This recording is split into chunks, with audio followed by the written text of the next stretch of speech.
Euh, vous êtes toujours en Marc, chapitre 5. Relisons le verset 19. Marc 5, 19. Mais Jésus ne lui permit pas, et il dit, « Va dans ta maison, vers tes amis, et raconte-leur les grandes choses que le Seigneur t'a faites et comment il a eu compassion de toi. Va dans ta maison, vers tes amis. » Je ne sais pas vous, mais ce petit bout de verset « Va dans ta maison, vers tes amis », c'est une phrase qui me réchauffe le cœur de voir ça. On a de la chance d'avoir une maison, de pouvoir y rentrer le soir, d'avoir un chez-soi. C'est ça que ça veut dire, rentre chez toi. Et moi, c'est des mots qui me réchauffent, que je trouve chaleureux, en fait. Rentrer chez soi. J'aime bien rentrer chez moi. J'aime bien cette idée. C'est agréable. Et on est vraiment béni d'avoir un endroit où rentrer. Et là, cet homme qui a été guéri de la Légion, Jésus lui dit « Va dans ta maison vers tes amis ». Et le concept de « va dans ta maison, ta propre maison, sa propre maison, ma maison », cette phrase, c'est quelques mots dans la Bible, ou les variations, ta demeure, etc. C'est mentionné plein de fois dans la parole, des dizaines, peut-être voire des centaines de fois. Je n'ai pas relevé toutes les mentions, ce n'est pas une étude biblique sur ce thème-là, mais c'est quelque chose qui est beaucoup mentionné dans la parole. La maison, et là Jésus lui dit « Va dans ta maison ». Et c'est surprenant, comme il dit « Va dans ta maison vers tes amis ». Peut-être on lit ce passage et on se dit « Pourquoi on ne relève peut-être pas en fait ». Aujourd'hui je voudrais qu'on s'arrête, simplement il dit « Va dans ta maison vers tes amis ». Il aurait pu dire « Retourne chez tes parents, va dans ta famille, retourne chez tes parents ». Il ne dit pas ça, il dit « Va dans ta maison vers tes amis ». Et ça me fait penser au fait que à la maison, notre chez-soi, là où on peut rentrer le soir, c'est là qu'on devrait avoir nos amis, nos meilleurs amis, les gens dont on est le plus proche. Et ça me touche ce que dit Jésus à cet homme, de retourner vers ses amis dans sa maison. Et la famille, on sait que c'est pas forcément les gens, on a tous des gens dans notre famille de qui on n'est pas forcément très proche. Ce n'est pas forcément la famille qui sont nos amis les plus proches. Il y a des gens, dans nos familles avec qui on ne peut pas être qui on veut, en fait. On doit faire attention quand on est près d'eux, on doit être d'une certaine façon. Ce n'est pas forcément notre famille, c'est-à-dire le sang, qui est forcément nos meilleurs amis. Vous voyez ce que je veux dire ? Et c'est des gens à qui on ne peut pas forcément, on dit oui ça va quand ça ne va pas en fait. Vous voyez, on ne peut pas forcément être 100% nous-mêmes, on doit se comporter d'une certaine façon.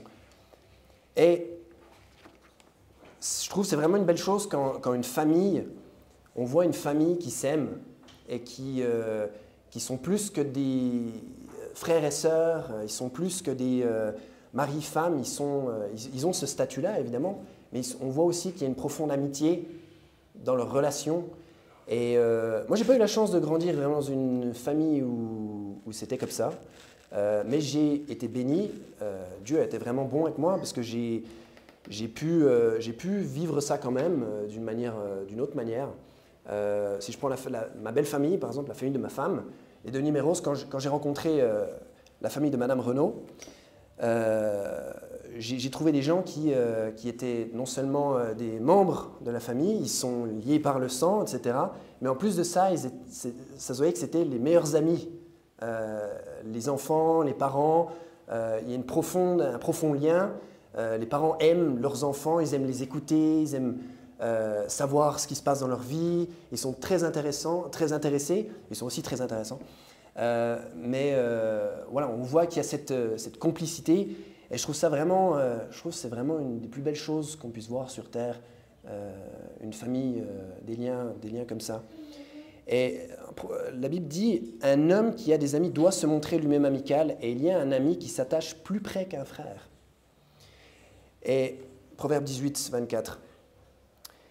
Et ça, je peux dire avec beaucoup de joie que c'est la réalité de mon foyer.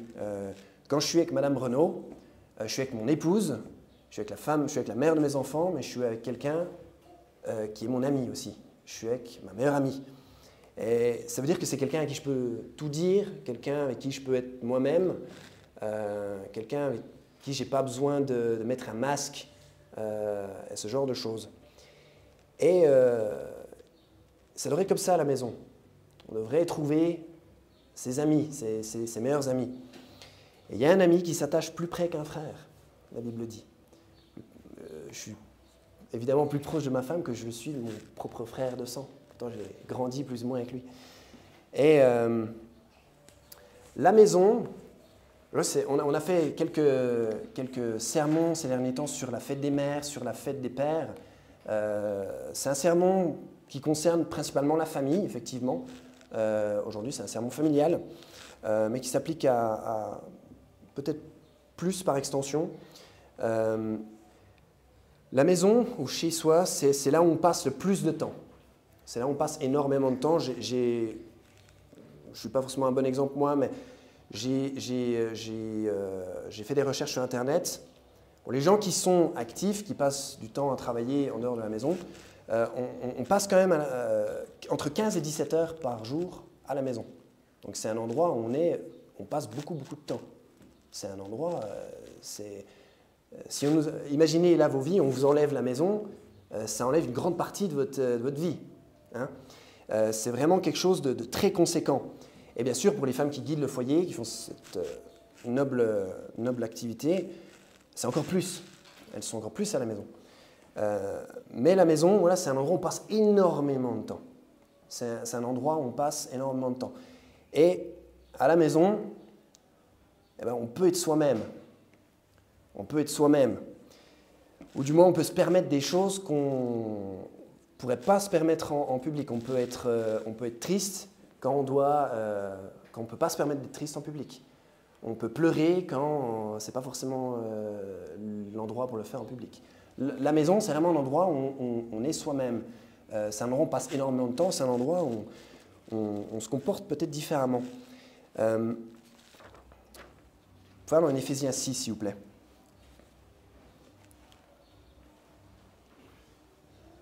La maison est vraiment un endroit où on est très souvent.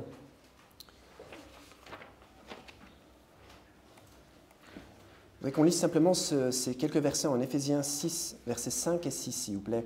« Serviteurs, soyez obéissants à ceux qui sont vos maîtres selon la chair, avec crainte et tremblement, dans la simplicité de votre cœur, comme à Christ. » Et ces mots. « Ne servant pas seulement sous leurs yeux, comme si vous cherchiez à plaire aux hommes, mais comme les serviteurs de Christ, faisant du cœur la volonté de Dieu. » Et là, il ne s'agit pas du foyer, mais c'est un principe qui montre que Dieu est très inquiet, il s'inquiète beaucoup de notre comportement, pas quand on est vu, mais quand on n'est justement pas vu. Et le genre de chrétien qu'on est lorsque personne regarde, c'est le genre de chrétien qu'on est réellement. On est aussi obéissant qu'on l'est quand le patron n'est pas en train de regarder. Vous voyez ce que je veux dire? Et vous êtes aussi obéissant que vous l'êtes quand il n'y a personne pour vous surveiller. Parce que là, la Bible dit que plaire aux hommes, on va dire, là c'est le contexte du travail, mais on peut appliquer ça à tout, d'une manière générale en fait. Là c'est le contexte du travail, les serviteurs, les patrons, etc. Mais on est censé obéir, donc on n'est pas censé seulement faire ce qui est juste quand les hommes nous regardent, comme pour plaire aux hommes. Bien sûr, quand ils regardent, il faut faire ce qui est juste, mais il faut aussi le faire de la même manière quand personne ne regarde. Vous voyez? Et ça, c'est un principe que je voudrais qu'on garde en tête. Voilà, on est le chrétien qu'on est réellement lorsque personne ne regarde. Voilà qui on est réellement. Donc revenons à la maison. Le genre de chrétien que nous sommes à la maison, où on peut être soi-même, où on peut se détacher les cheveux, moi je ne peux pas, c'est le genre de chrétien qu'on est réellement.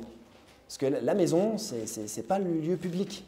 La maison, c'est l'endroit où on peut se permettre des choses. Et bien sûr, c'est normal.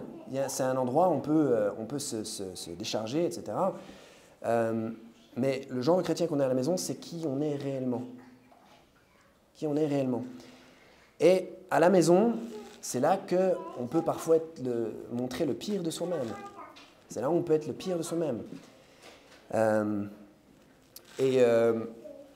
Notre niveau de chrétienté ou de spiritualité, peu importe, elle ne devrait pas être mesurée. On ne devrait pas mesurer notre niveau de chrétienté ne devrait pas être mesuré par notre comportement dans les bons moments, mais notre bon comportement dans les mauvais moments. Comment on se comporte dans les mauvais moments. Et les moments moins glorieux. Et en Luc 22, vous n'êtes pas obligé d'y aller, mais les disciples, ils ont posé une question, je trouve intéressante. Ils disent, qui sera estimé le plus grand? En Luc 22, il arriva aussi une contestation entre eux, verset 24, il arriva aussi une contestation entre eux sur celui d'entre eux qui serait estimé le plus grand. Et ils se posaient la question, qui sera plus grand? Parce que c'est une bonne question. On peut se poser la question aussi, qui est le plus grand des disciples, des 12? Bon, on sait qu'il y en a un, on sait que ce n'est pas Judas, ça c'est sûr, mais on sait que c'est le pire. Mais ce que je veux dire, c'est que qui est le plus grand? C'est une question qu'on peut se poser. Ensuite, Jésus, il dit, verset 26, tout de suite, mais il n'en sera point ainsi de vous. Non, on va lire le verset 25. Mais il leur dit, les rois des gentils exercent leur domination sur eux, et ceux qui exercent leur autorité sur eux sont appelés bienfaiteurs. Mais il n'en sera point ainsi de vous, mais que le plus grand parmi vous soit comme le plus jeune. Donc qu'il soit humble. Et celui qui gouverne comme celui qui sert. Et ensuite il dit, car lequel est le plus grand, celui qui est à table ou celui qui sert?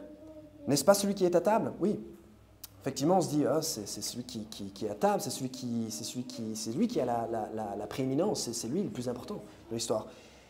Jésus dit quelque chose de contre-intuitif. Il dit non, mais cependant je suis au milieu de vous comme celui qui sert. Dieu fait chair, Dieu lui-même au milieu de ces gens, comme nous, le créateur de tout l'univers, et il est là, et lui, il n'est pas à table, en train de passer des commandes, en train de festoyer grandement, il est en train de servir. Et il utilise cette vision, cette image du restaurant.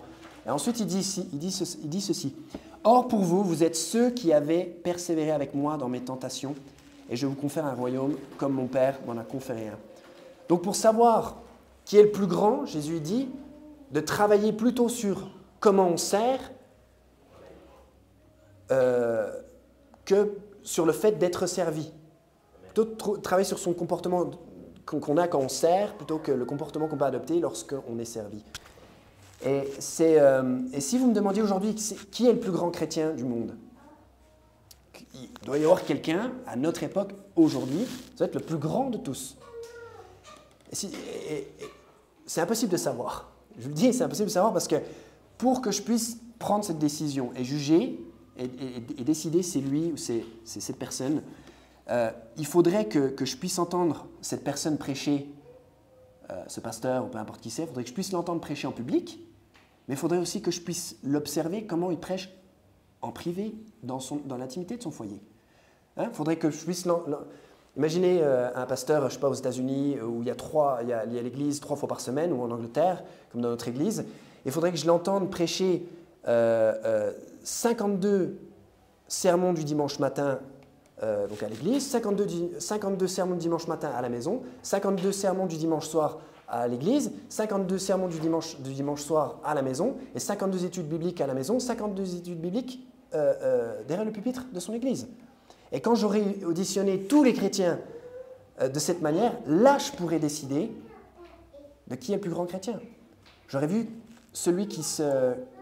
comment il se comporte dans sa maison, comment il est dans sa maison, est-ce qu'il fait ce qu'il prêche. Et là, j'aurai tous les éléments. Parce que ce que je veux simplement dire, c'est que la personne qu'on est à la maison, c'est la personne qu'on est le plus dans nos vies. Parce qu'on passe le plus de temps à la maison. Pas tout le temps en public, Dieu merci. Et on a tous des hauts et des bas spirituellement parlant. C'est clair.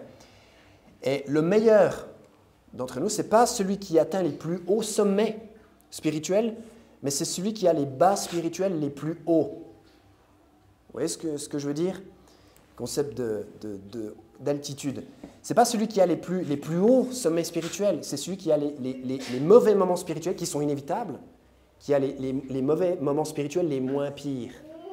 Vous voyez ce que je veux dire? Et comment est-ce que... voilà, on va parler de sommet et de vallée. Le plus grand, ce n'est pas celui qui a les sommets les plus hauts, mais celui qui a les vallées les plus élevées. Les vallées, c'est là où on est le plus, c'est votre maison. C'est là où on est le plus dans notre vie.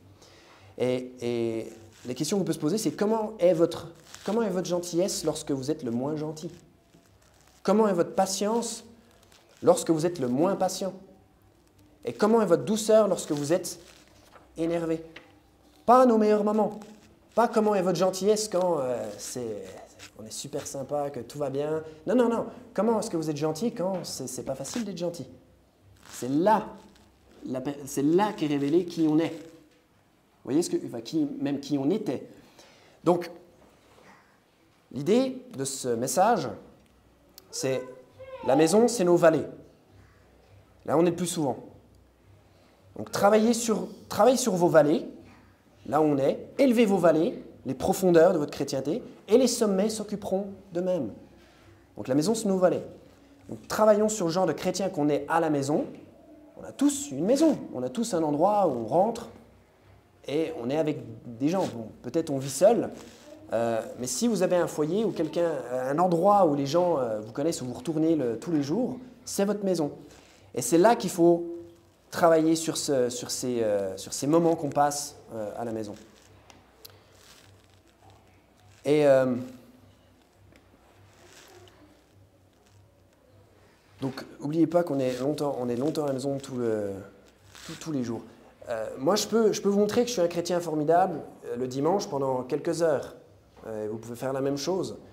Mais je suis pas tout le temps, on n'est pas tout le temps ensemble. Vous dites heureusement, mais on n'est que quelques heures ensemble. Le reste de la semaine, vous êtes dans votre foyer, vous êtes quelque part. Et je me rappelle, il y a longtemps, dans une église charismatique, il y avait un gérant du groupe de jeunes qui avait témoigné, et il témoignait de comment était sa famille en fait. Il disait, mon père au culte, il parlait de son père, il le connaît bien son père. Et il disait, au culte, mon père, il se lève, il met les mains en l'air, et puis il fait « Je suis rempli de l'Esprit de Dieu, Dieu donne-moi un cœur de disciple ». Il prie tout fort, il prie tout haut, il chante, il paraît extrêmement spirituel. Et ce monsieur, il témoignait justement, son fils témoignait, c'était des années plus tard, son père bien sûr avait quitté l'église, et il racontait comment son père était différent au culte qu'à la maison. Il disait, ah, c'est marrant, au culte, il est là, je suis rempli de l'Esprit de Dieu. Et puis à la maison, je crois qu'il mentionnait de la mythomanie extrême, il buvait, il fumait, et plein de choses comme ça. Et il parlait jamais de Dieu. C'était quelque chose complètement absent. Mais par contre, le dimanche, wouh, l'Esprit de Dieu, etc. Et j'étais là, et ça m'a marqué ce que ce fils disait de son père. Je dis, mais si je veux savoir comment est ce monsieur, ben je vais demander à son fils. Et je me souviens qu'il disait ça avec le cœur lourd. Et si vous demandez à ceux qui sont chez moi, quel genre de chrétien moi je suis, ben, ils donneraient sûrement la description la plus authentique, la plus fidèle à la réalité. Et on a tous, voilà, à la maison, et la maison existe pour ça, c'est un endroit où on peut être soi-même, on peut se décharger, on peut pleurer quand on ne peut pas pleurer ailleurs, mais est-ce qu'il y a de la beauté quand même dans nos moments laids? On a tous des moments laids, et les plus laids sont peut-être à la maison, sont sûrement à la maison, les miens en tout cas.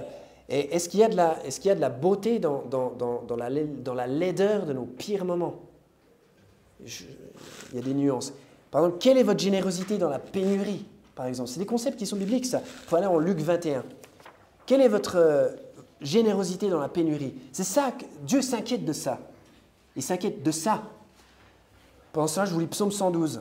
J'adore ce psaume. Psaume 112, versets 6 à 9. « Car il ne sera jamais ébranlé. La mémoire du juste sera perpétuelle. Il n'a pas à craindre les mauvaises nouvelles. Son cœur est ferme, s'assurant en l'Éternel. » Ce psaume parle d'un homme qui peut être comme ça. J'aimerais être comme ça. « Son cœur bien appuyé ne craindra point jusqu'à ce qu'il ait reposé sa vue sur ses ennemis. » Et ensuite ces mots. « Il a répandu, il a donné aux pauvres. Sa justice demeure à perpétuité, sa tête s'élève avec gloire. » Cet homme du psaume 112, je dis toujours, j'ai dit des centaines de fois, cet homme-là, c'est le meilleur imitateur de Christ. Un homme peut être comme ça, et vous pourrez le lire en entier dans votre temps libre. J'adore ce psaume. Mais il a répandu, il a donné aux pauvres, et sa justice vient de Dieu. Hein, il vit selon la justice de Dieu, selon la parole de Dieu. Et il donne, il répand, il donne. Et ça fait partie du psaume 112e, enfin de l'homme en question. Là. Il a répandu, il a donné aux pauvres. Et si vous êtes en Luc 21, il y a l'histoire de la veuve. Regardez verset 1. « Et il leva les yeux et vit les hommes riches jetant leurs dons dans la trésorerie. Et il vit aussi une pauvre veuve qui y jetait 2 pites. » Donc, il y a plein de gens qui viennent déverser plein de richesses. Ce sont des gens voilà, très aisés qui donnent beaucoup de choses, visiblement. Et il y a aussi une pauvre veuve qui y jette 2 pites. Et Jésus il dit ceci ensuite. Il dit « Je vous dis en vérité que cette pauvre veuve a plus jeté que tous les autres. » Imaginez, elle a plus jeté que 2 pites.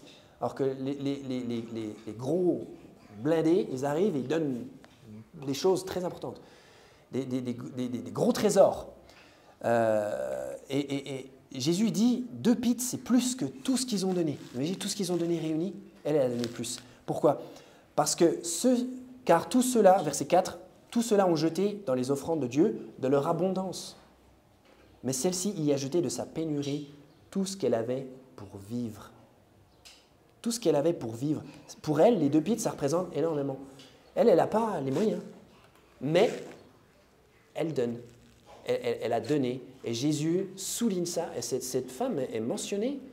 On la rencontrera sûrement au ciel. Elle est mentionnée ici de manière élogieuse. Parce que Jésus, il est inquiet à propos de ça. C'est ça qui l'intéresse. C'est comment est votre générosité dans la pénurie. Comment est votre gentillesse quand quelque chose vous énerve. Comment est-ce que vous êtes dans ces moments-là. C'est ça que Dieu regarde.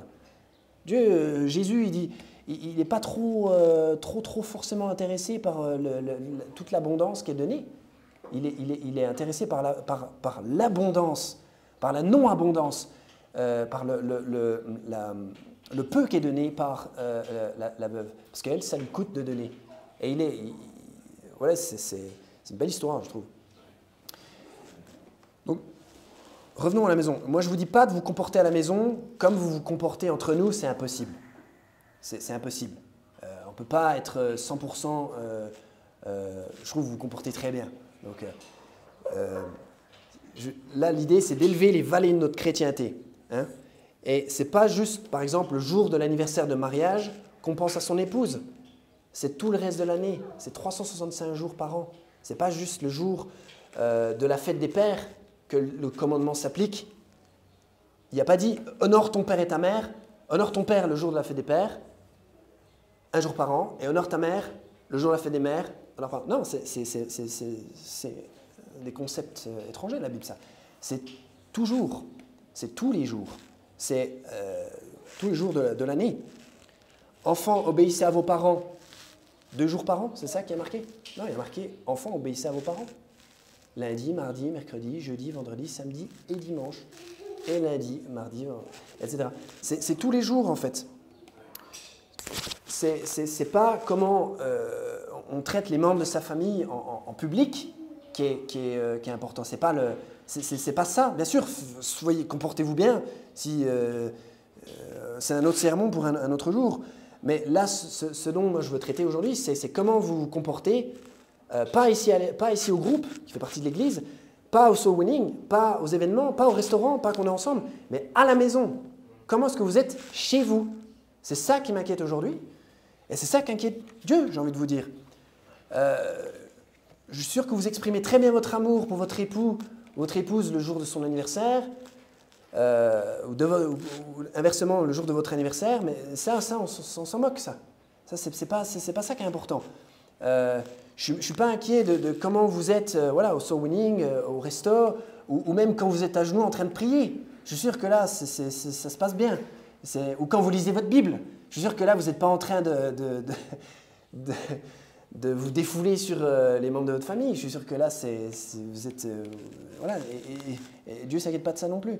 Mais comment vous traitez, de manière générale, comment est-ce que vous traitez votre femme? Est-ce que vous demeurez avec elle selon la connaissance, la Bible dit?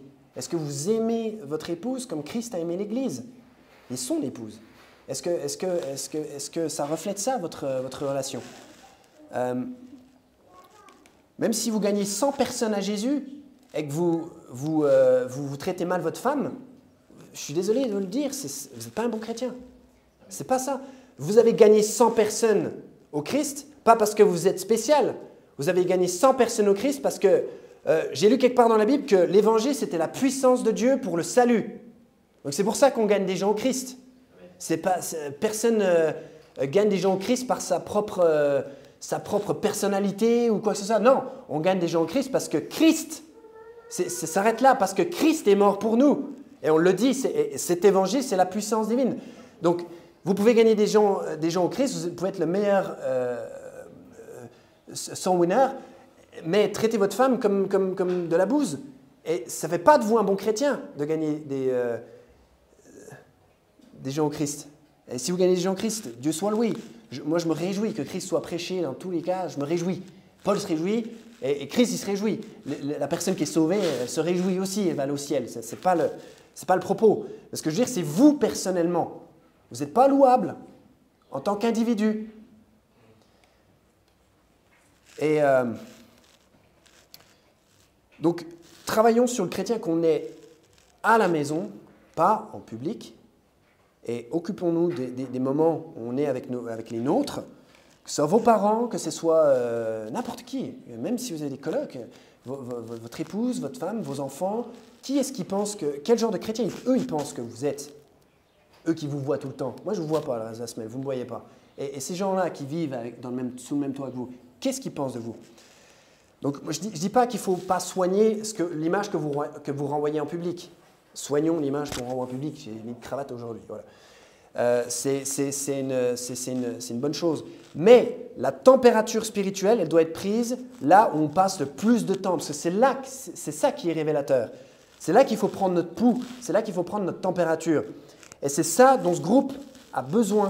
Si on veut que ce groupe devienne une église, si on veut que plein de gens se joignent à nous pour aller évangéliser, il y a plein de boulot. On le voit toutes les semaines, il y a plein de boulot. Et il y a une église de Dieu à construire, il y a une maison de Dieu à construire ici avec le Christ, mais pour que ça se passe, il n'y a pas besoin qu'il y ait un réveil en Suisse quelque part. Il y a besoin qu'il y ait un réveil en Suisse ou en France, parce que moi je suis en France, mais dans nos maisons. Et que les chrétiens du groupe baptiste de la Tour Forte, ils montrent d'abord de l'amour, de la joie, de la longanimité, de la bienveillance, de la bonté, de la fidélité, de la douceur et de la tempérance à la maison. Pas juste à la maison de Dieu, mais à la maison, d'abord. Et si on élève les plateaux de notre chrétienté, c'est-à-dire là où on est le plus, le reste ira tout seul. Si vous êtes là où vous êtes 80% du temps, si vous travaillez là-dessus, ça peut qu'améliorer les moments publics. Hein, vos sommets, ils sont là pour quelque chose. Mais travaillons pas sur les sommets, travaillons sur les vallées. Travaillons sur nos vallées spirituelles.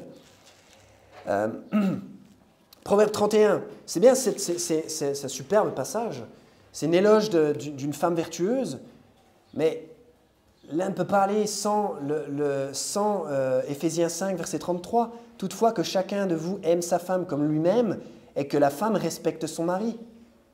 ne peut pas être une femme, Proverbe 31, ou une femme qui gagne plein de gens au Christ, si la femme ne respecte pas son mari. Vous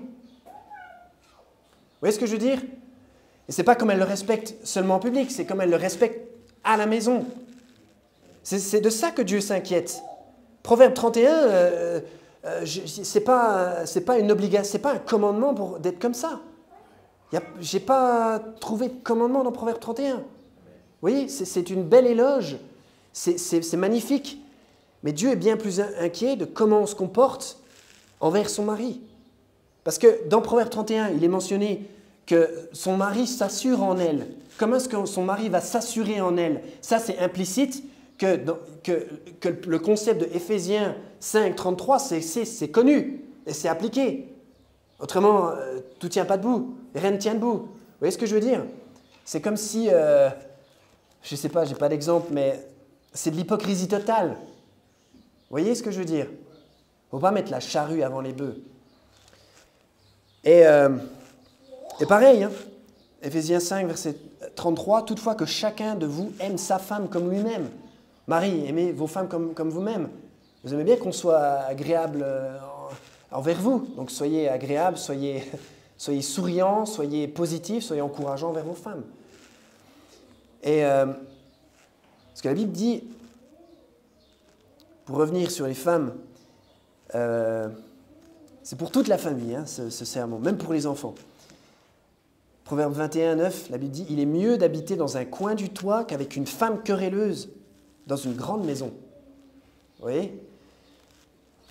Ce que j'ai besoin de commenter, c'est Proverbe 15, verset 17, « Mieux vaut un dîner d'herbe où il y a de l'amour qu'un bœuf engraissé où il y a de la haine. » Donc, la Bible nous dit qu'il vaut mieux être dans une maison, même si elle n'est pas entretenue, avec une femme qui n'est pas querelleuse, qui ne va pas vous crier dessus, qui ne va pas vous prendre la tête tout le temps, qu'être dans une maison spacieuse. On imagine une belle villa, un beau manoir, avec une femme querelleuse. On préfère, le beau manoir, il est beau, mais je vais aller vivre dans un coin du toit pour être éloigné de ça. Parce que la Bible nous dit que cette ambiance-là, c'est plus important que l'allure de votre maison. Vous voyez, c'est cette ambiance ou cette tension dans la maison, c'est ça qui inquiète Dieu bien plus que si la maison est spacieuse ou si elle est comme ci, comme ça. Et ensuite, on a lu en Proverbe 15, « Mieux vaut un dîner d'herbe là où il y a de l'amour qu'un bœuf engraissé où il y a de la haine. » Ça aussi, c'est quelque chose. Parce que vaut mieux manger un dîner d'herbe, vaut mieux manger des légumes un peu ennuyeux pour les carnivores. Mais là où il y a de l'amour, parce que là, en fait, il est en train de dire qu'un dîner d'herbe, c'est nul, et qu'un bœuf engraissé, ce serait mieux. Mais il est en train de dire aussi que là où il n'y a pas de l'amour, c'est nul. C'est ça qu'il est en train de dire aussi, parce qu'il dit, il vaut mieux manger un dîner nul, où il y a de l'amour, plutôt que manger une entrecôte bien juteuse, alors qu'on se déteste à table. Vous voyez, c'est pas important. Mais je souligne aussi quand même que la Bible dit qu'un dîner d'herbe, c'est quand même moins bien qu'un bœuf engraissé. Et je pense que, moi j'aimerais bien manger une entrecôte maintenant. Je ne sais pas pourquoi je dis ça. Mais, donc, quel genre de chrétien vous êtes, par exemple, femme, vous, quel genre de chrétien vous êtes quand votre mari, il a mis des beaux habits propres à votre fils et il est en train de jouer dans la terre? Quel genre de chrétienne vous êtes comment vous réagissez à ce moment-là? Voilà, la question que je vous pose. Et quel genre de mari vous êtes quand votre femme, elle a fait quelque chose qui n'est pas très bon? Quel genre de mari vous êtes quand la nourriture est brûlée? C'est ça qu'inquiète Dieu. Vous voyez? Ça vous parle? Quel genre de chrétien vous êtes lorsque votre mari il a oublié d'acheter de la crème fraîche en rentrant du travail? Quel genre de chrétienne vous êtes? Quel genre d'épouse vous êtes quand votre mari il a oublié d'acheter le truc qu'il aurait dû acheter et il ne l'a pas acheté? Comment vous êtes à ce moment-là? Quel genre de chrétienne vous êtes lorsque votre mari il est têtu et il veut faire comme il veut et il se trompe? Voilà. Et c'est un désastre. La voiture tombe en panne ou peu importe. parce qu'il était persuadé qu'on allait pouvoir trouver de l'essence moins chère à peine plus loin. Comment vous réagissez à ce moment-là? Donc personne ici, moi, ni personne ici, on ne vous met pas la pression pour que vous soyez à la maison comme ici au culte. Hein, parce que ça, on sait que ce n'est pas possible. Mais Dieu, c'est tout. Juste ça, Dieu attend de vous que vous éleviez vos vallées à la maison. Que vous travailliez sur ces petits exemples que j'ai donnés, par exemple. Et que vous améliorez à la maison. Et que vous soyez concentrés, d'abord, sur...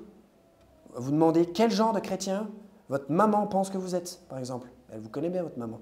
Quel genre de chrétien votre mari, vous, enfant, quel genre de chrétien vos parents pensent que vous êtes? Quel genre de chrétien votre mari ou votre femme pense que vous êtes? Quel genre de chrétien votre enfant pense que vous êtes? C'est les questions qui doivent on doit être omnibulés par ça. On doit se demander qu'est-ce qu'ils pensent de nous, en fait, ces gens qui me voient tout le temps. Et là, on va corriger peut-être des choses. Va dans ta maison vers tes amis. Vers tes amis. Est-ce que tu es un aussi bon ami à l'intérieur de ton foyer que tu le serais à l'extérieur, quand on te regarde? Est-ce que tu es prêt à défendre ta femme, ton mari, tes enfants? Il y a quelque chose qui m'a toujours irrité, c'est les gens qui sont horribles avec leur propre famille et qui sont tout souriants avec des inconnus. Une espèce de volte-face. Ça m'a toujours irrité. Ça, cette façon d'être, voilà, juste on voit que c'est totalement pour donner une bonne impression. Mais ça, Dieu, il n'en a rien à ficher. Ça, c'est pas intéressant. Parce que vous pouvez être comme ça, et la personne croit que vous êtes d'une telle manière, en fait, vous n'êtes pas du tout comme ça. Et Dieu veut savoir comment vous êtes réellement. Et vous devriez vous inquiéter de ça. Et je déteste ça, en fait. Si on est capable de sourire à un employé dans un commerce, dans une supérette, peu importe où, à la station-service, on est capable de sourire à sa femme ou à ses enfants. Bien sûr, souriez à l'employé, souriez à tout le monde, si vous voulez. Non, vous n'êtes pas obligé de sourire à tout le monde. Mais si vous pouvez faire l'effort de sourire à un inconnu, vous pouvez faire un effort de sourire à ceux qui sont dans votre maison.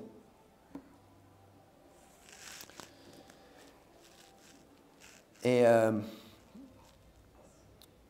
alors, 1 Timothée 5, s'il vous plaît. Moi, je vais vous donner un exemple. Dans mon travail, je fais du porte-à-porte. Je toque chez les gens et je leur vends la fibre optique. Et donc, je rencontre plein de gens. Et je vois, par exemple, certaines personnes qui ont ce comportement un peu ambigu, où ils ont plusieurs personnalités. Ah, c'est ça que je déteste, avoir plusieurs personnalités, en fait. Des gens on ne peut pas être pareil, je ne peux pas être comme avec mon épouse comme je serais avec frère Arthur. C'est pas approprié, mais j'ai à peu près la même personnalité, je pense. On a des relations différentes, mais j'ai la même personnalité. Je ne vais pas oh Arthur, oh ça va super bien, et puis oh t'as pas pris t'as oublié la bouffe. Non, enfin vous voyez ce que je veux dire envers ma femme. Là ce serait complètement. Si vous me voyez faire ça, vous diriez Tristan, c'est du beau quoi. Et dans mon travail, des fois je toque chez les gens et ils sont pas sympas. Et on voit que c'est des gens qui sont bien établis parce que moi je travaille dans des villages, alors au bout d'un moment je connais pas mal de gens. Et on voit que c'est des gens qui sont bien établis, c'est la famille, c'est une des 2 grandes familles du village. On voit que c'est des gens qui sont connus. Mais comme ils ont un petit démarcheur qui vient à la porte, qui lui il représente une entreprise, Orange en l'occurrence, et ce message est sponsorisé par Orange. Et donc je toque chez eux, moi ils ne me connaissent pas, ils ne me reverront jamais, donc ils peuvent se permettre d'être incorrect avec moi, ou d'être même odieux. Parfois, j'ai déjà vu ça. Et je sais que c'est des gens, ils vont fermer la porte, et ils ont une bonne réputation mais moi, ils m'ont traité comme de la bouse. Vous voyez? Et parfois, je tombe sur des gens qui sont corrects, et on voit que c'est des gens qui sont corrects à l'intérieur de leur foyer comme à l'extérieur. Ils se comportent de manière correcte. Et qu'est-ce que c'est agréable de rencontrer des gens comme ça? Ça, c'est des gens avec qui on a envie de faire des choses, hein, des gens avec qui on a envie d'avancer. Ça, on le voit dans le monde. On le voit dans le monde. Et ça, c'est insupportable. Les gens se plaignent de ça tous les jours. Hein, des délires de personnalités multiples. Je déteste ça. Et je ne pense pas que Dieu aime beaucoup ça non plus. En 1 Timothée 5, regardez, mais si une veuve, verset 4, mais si une veuve a des enfants ou des neveux, qu'ils apprennent premièrement à exercer leur piété envers leur propre famille. Vous voyez ce mot propre famille, ta maison, chez toi, etc. C'est partout dans la Bible. Et leur propre famille et à rendre à leurs parents ce qu'ils ont reçu d'eux, car cela est bon et acceptable devant Dieu. Donc voilà, Timothée, il en sait quelque chose, puisqu'il avait une grand-mère et une mère qui avaient une foi que Paul fait valoir dans la Bible. Et donc c'était forcément, si c'est inspiré par le Saint-Esprit, c'est que la foi de ces personnes-là était réellement ce qu'elle était, ce que Paul voyait. Parce que Paul, il n'a pas parlé avec Timothée, dernière nouvelle. Donc, ça se voit que c'était Timothée, il sait ce que c'est adressé à Timothée. Et c'est bien sûr le passage par des veuves, que si une femme est veuve, que d'abord sa famille s'occupe d'elle, qu'elle s'occupe d'elle, et ensuite peut-être l'Église. Et ça, c'est bon et acceptable devant Dieu. Hein, que sa famille, la notion clé ici, c'est exercer leur piété envers leur propre famille. Excusez-moi, premièrement, à exercer leur piété envers leur propre famille. Exerçons, on a besoin d'un groupe où on exerce premièrement notre piété envers notre propre famille. Va dans ta maison vers tes amis, exerce ta piété. Là-bas. Ça, c'est là où tu es le plus. Et on a besoin de ça. Et comme j'ai dit, on peut avoir des moments durs à la maison. C'est un endroit où on peut parler librement de nos problèmes. Dieu soit loué, Dieu la vie est faite ainsi. Mais ça ne nous donne pas le droit d'accuser à tort notre époux ou notre épouse. Ça ne donne pas le droit d'être méchant inutilement. Ça ne donne pas le droit de se défouler sur notre femme à la maison. Ça ne nous donne pas le droit, même si on a du stress dans le travail. La maison, ce n'est pas un endroit où on vient pour se plaindre tous les quarts d'heure et se plaindre tout le temps, être négatif. C'est pas parce que la maison, c'est l'endroit où vous êtes dans l'intimité de vos 4 murs que c'est fait pour ça. Et c'est juste pas respectueux envers les gens de votre famille. Et il est temps pour nous, les hommes, de traiter nos femmes comme elles sont censées être traitées et de les aimer comme Christ a aimé l'Église. Et que vous, les femmes, vous soyez encourageantes et que vous encouragiez votre foyer. Et littéralement, le foyer, la famille, l'homme, la femme, les enfants qui sont produits dans le foyer, ça devrait être un petit paradis sur terre. Ça devrait être un petit paradis, le foyer. Ça peut faire un sermon. La famille, ça devrait être un petit paradis sur terre. Vous mesdames, qui guidez le foyer, Dieu vous bénisse. Vous devriez faire de votre maison un petit paradis sur terre. Il y a tout. Il y a le papa, il y a la parole de Dieu qui est dans le foyer. Il y a tout pour faire le paradis sur terre. Il y a les enfants. Voilà, ces enfants qui naissent. Mais nous, on est nés de nouveau, on est dans la famille de Dieu. Et ça devrait être un paradis sur terre. Regardez avec moi Luc 8, 39, s'il vous plaît. Alors, Luc 8, 39, j'adore ce verset également. C'est quelque chose de similaire.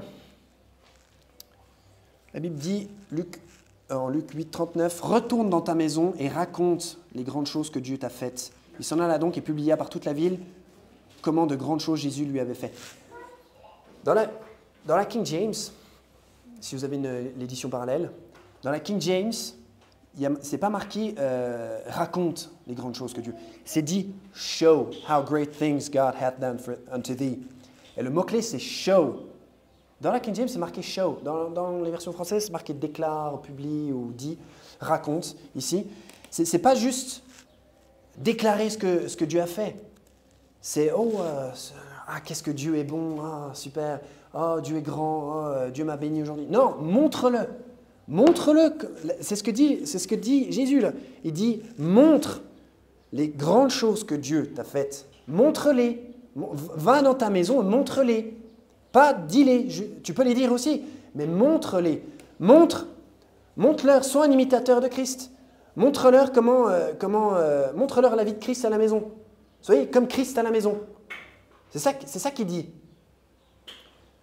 Montre-leur ce dont tu parles. De quoi tu parles? Montre-leur de quoi tu parles. C'est aussi important de montrer de quoi on parle. à ceux qui sont chez nous. Donc va dans ta maison. Va dans ta maison vers tes amis. Il est impératif que notre chrétienté, elle soit étendue de la maison de Dieu à la maison. Il y a la maison de Dieu, c'est une chose, mais qu'il y a la chrétienté aussi à la maison. Et on a tout ce qu'il faut pour ça. On a la Bible, on a la parole, on entend ces choses au culte. Celui qui trouble sa propre maison héritera le vent. Et l'insensé sera serviteur du sage de cœur. Proverbe 11, 29. Celui qui trouble sa propre maison héritera le vent. Héritera le vent. Est-ce que votre femme, elle aime vous entendre arriver le soir? Est-ce qu'elle est contente? Merci. Est-ce que votre femme... C'est bon, je peux enfin respirer. C'est jusqu'à ce moment du sermon. Ok, je suis détendu maintenant. Non, mais est-ce que votre femme, elle vous entend arriver? Est-ce qu'elle se réjouit? Ou est-ce qu'elle a la boule au ventre? Et votre mari, est-ce qu'il est heureux, lui, de rentrer à la maison? Ou est-ce qu'il se demande comment il va trouver sa femme? Est-ce qu'il se demande de quelle humeur elle va être? Est-ce qu'il a besoin d'un détecteur d'humeur, d'un détecteur de mine, d'un détecteur de drapeau rouge, drapeau blanc, etc. Qu'est-ce qu'il faut dire, ce qu'il ne faut pas dire? Vous voyez, c'est ces questions-là qu'il faut se poser. Dans le... Oui, mais nous, les femmes, on a dans nos vies des moments où on est différentes. C'est pas de notre faute, c'est les hormones. Je compatis. Je ne sais pas ce que c'est, mais je compatis. Mais il n'y a pas d'excuse dans la Bible. Il n'y a pas d'excuse pour ça dans la Bible. On doit vous aimer, on doit s'aimer dans ces moments-là, mais il n'y a pas d'excuse dans la Bible. Parce que il y a marqué, par contre, Éphésiens 4, verset 32, « Mais soyez les uns envers les autres bons, compatissants, vous pardonnant les uns aux autres, comme Dieu vous a aussi pardonné en Christ. » Pour bien qu'on comprenne de quelle nature doit être cette bonté et ce pardon. Juste pour pas qu'on s'invente une propre version de notre pardon. Donc il n'y a pas marqué 3 semaines par mois ou 3 semaines par an. Il y a une semaine par mois dans la vie des dames où il y a un problème. Et voilà, vous êtes censés... Je compatis, mesdames. Je suis désolé, mais voilà, il n'y a pas marqué « Soyez bons 3 semaines par mois ». Ni non plus 3 semaines par an. Je plaisante. Celui qui trouble sa propre maison héritera le vent. C'est ça qui est marqué. Et je vais vous dire, on n'a pas besoin d'un réveil de type charismatique ici, où il y a un gars qui vient et qui fait et qui met sa tête qui met sa main sur la tête des gens puis ils font semblant de s'évanouir. C'est pas de ça qu'on a besoin ici. On n'a pas besoin de ça, mais on a besoin qu'on prenne cette Bible, qu'on la ramène à la maison et qu'on la vive à la maison. Et l'endroit où on passe le plus de temps, qu'on vive selon cette Bible. Voilà ce dont on a besoin. L'endroit où on ne peut pas mettre son masque, qu'on travaille sur ces moments où on ne peut pas mettre son masque. Qu'on travaille sur les moments où justement on peut non, attendez, qu'est-ce que je dis? Où on ne peut pas mettre son masque. On peut avoir le luxe de ne pas mettre son masque. Qu'on travaille sur nos vallées, sur les profondeurs de nos vies chrétiennes, les moments un peu cachés. 1 Timothée 3, verset 4, ça parle des prédicateurs et des pasteurs, etc. Mais ça s'applique à tout le monde. Regardez, il y a marqué, verset 4, « Gouvernant bien sa propre maison, ayant ses enfants en sujétion. » En sujétion. Les hommes, on aime bien ce mot « gouverner ». Gouvernant sa propre maison. Mais le mot « bien », vous avez vu, il y a marqué « bien » aussi. On aime bien ce mot « bien » aussi. Gouvernant bien.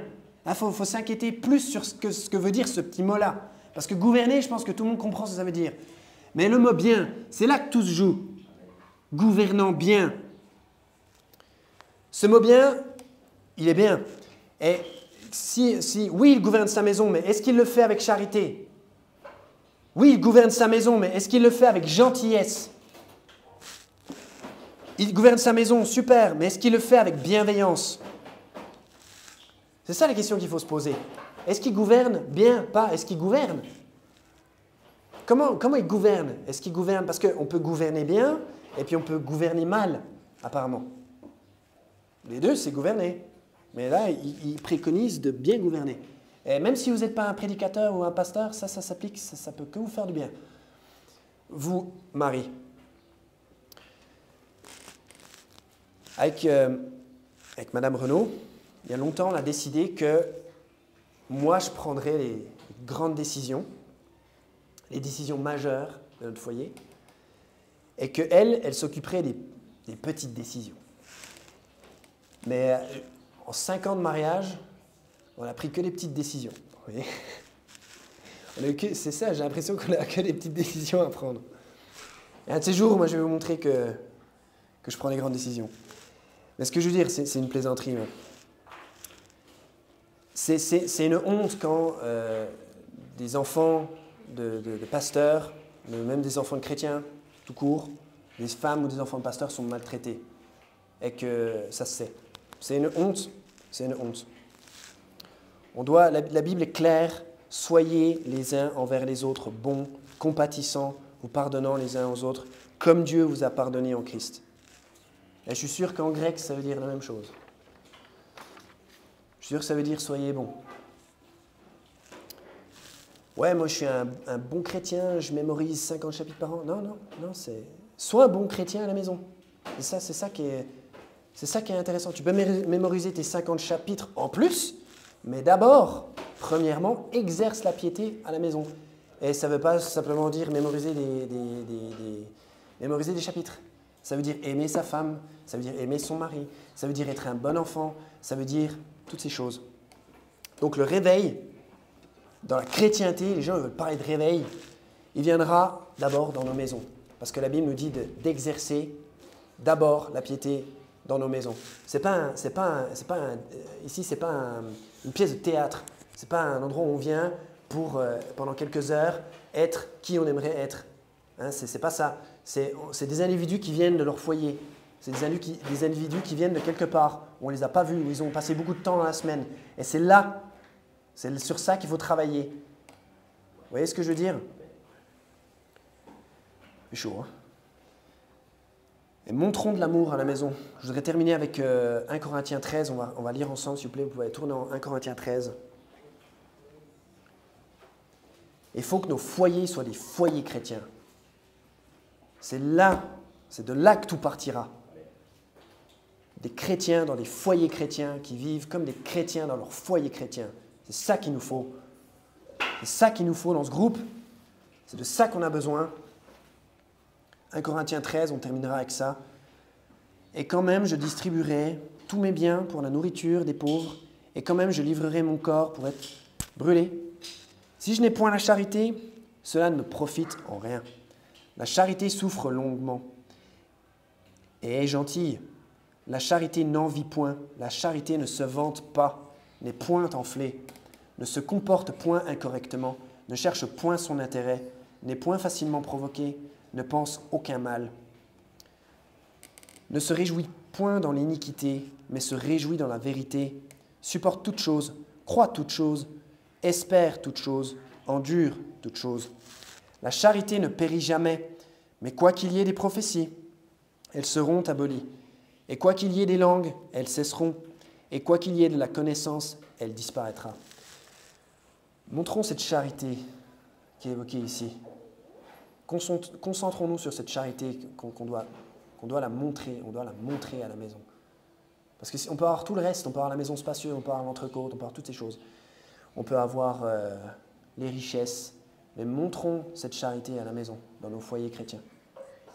Et travaillons sur les vallées de notre chrétienté. Et les sommets, il y aura des sommets, les sommets ils sont là, on les voit de temps en temps. De temps en temps on passe par un sommet. Mais la plupart du temps, on est dans les vallées.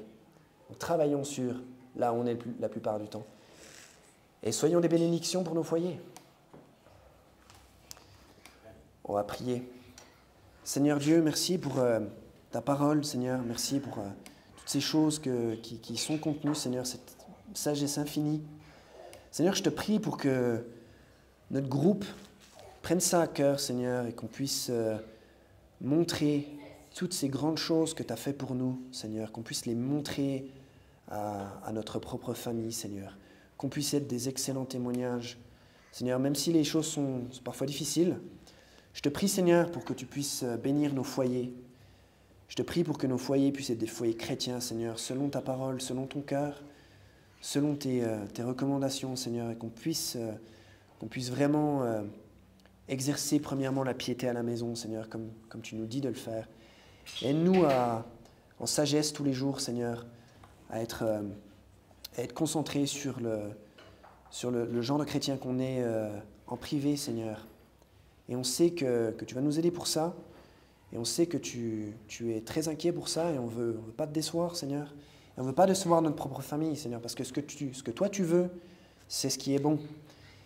Et Seigneur, merci pour la famille, merci pour le foyer, merci pour tout ce qu'on a, Seigneur. Tu as vraiment été bon avec nous et on veut te remercier. Seigneur, merci pour ce culte, Seigneur. Je te prie pour que tu puisses bénir la fin de cette journée, Seigneur. On te demande ces choses dans le nom incomparable de Jésus. Amen.